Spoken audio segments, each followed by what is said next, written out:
Et là, vous pouvez écrire l'ensemble du mot. Alors, pour ceux qui arrivent à le faire vite, pendant que les autres le trouvent, maintenant, je vous dis donc la même chose, mais là, je vous écris un 1 au début. Donc, concentrez-vous sur le premier problème, et ceux qui l'ont fini regardent le deuxième. À savoir que vous avez un 1 au début et pas un 2. Donc là, vous voyez que vous avez complètement une problématique de type langage et pensée. Puisqu'il faut que vous déterminiez les deux en même temps. Là, en réalité, il faut que vous sachiez au niveau mathématique qu'on est dans le cadre de la théorie des mots. Alors, vous allez me dire, c'est quand même drôle parce qu'on ne voit pas un seul mot. Mais les mots sont constitués sur l'alphabet 1-2. Non? C'était difficile ça? Je le refais? Vous allez essayer, on est d'accord? D'accord, parce que moi je vais essayer, mais... Alors, vous n'avez pas compris à quel endroit? Au début? Ah oui, dans les deux, et après, pourquoi un? Ce 1-là? Non, ça on s'en occupe pas pour l'instant. Ici? Oui. Là?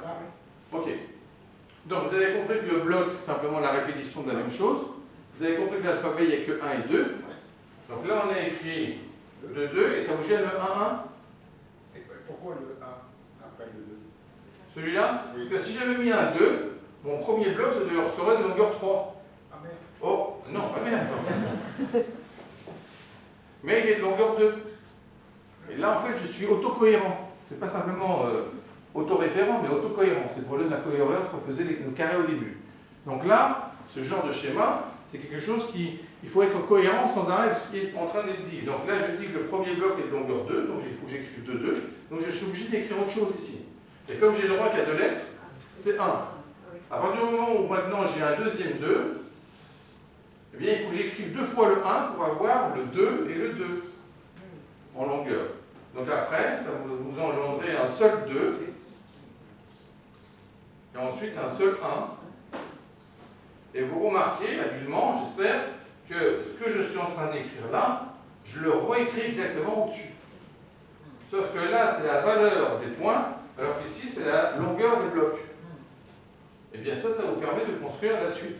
Alors, ce qui est formidable, donc ça s'appelle W indice K, bon ça c'est pas important, hein, Word, donc Kolakowski. Mais ce qui est assez intéressant, c'est que si vous mettez un 1, eh bien après le 1, vous allez retrouver exactement le même mot.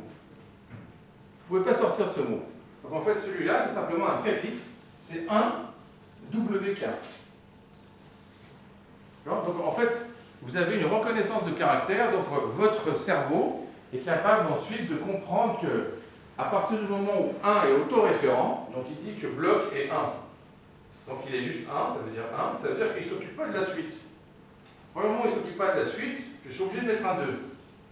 Dès que je mets un 2 et je n'ai pas de corrélation avec le précédent, ça veut dire que la longueur est de nouveau la même et je réitère le processus.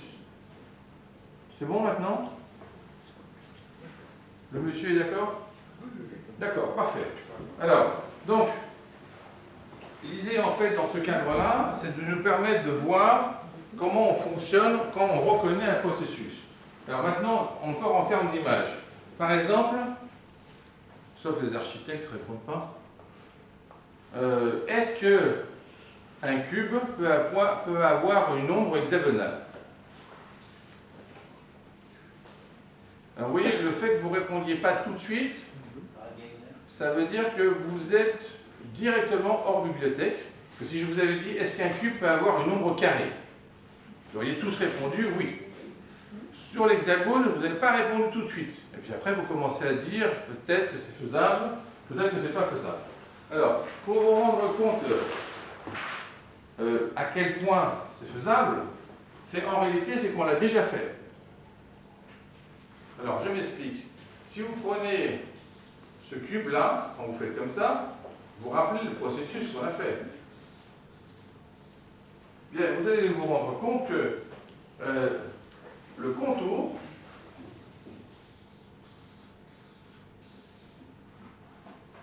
est exactement un hexagone. le fait qu'on l'ait dessiné autant de fois ne vous a pas aidé à répondre à la question. Parce que vous étiez hors contexte.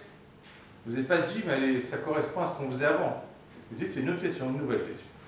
Alors, maintenant, imaginons maintenant qu'on le refasse comme ça. Comment? 30 jours avant. Voilà. Si vous le faites comme ça, d'accord? Et vous allez vous rendre compte que, en réalité, la problématique est que ici, vous devez penser à ce point. Donc, si vous pensez à ce point-là, vous allez le voir apparaître petit à petit. D'accord? Donc, si on avait un tableau où on pouvait effacer, c'est encore plus impressionnant. Pourquoi? Parce que je dessine ça, et ensuite j'efface ça. Et évidemment, tout le monde voit tout de suite l'hexagone. Donc, en fait, l'hexagone, il est toujours là, simplement, on ne le reconnaît pas. En tant qu'hexagone, c'est le problème de la question avec la main et les doigts. Donc, le problème maintenant, c'est qu'est-ce que reconnaît notre cerveau comme quelque chose de révélateur? Alors, je vous donne un exemple. Si je vous dis, voilà, je dessine ça, ensuite je dessine ça,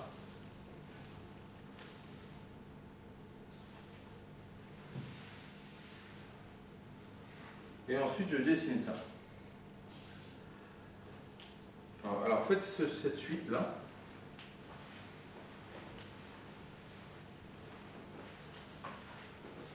et si vous avez compris ce que j'ai fait, faites la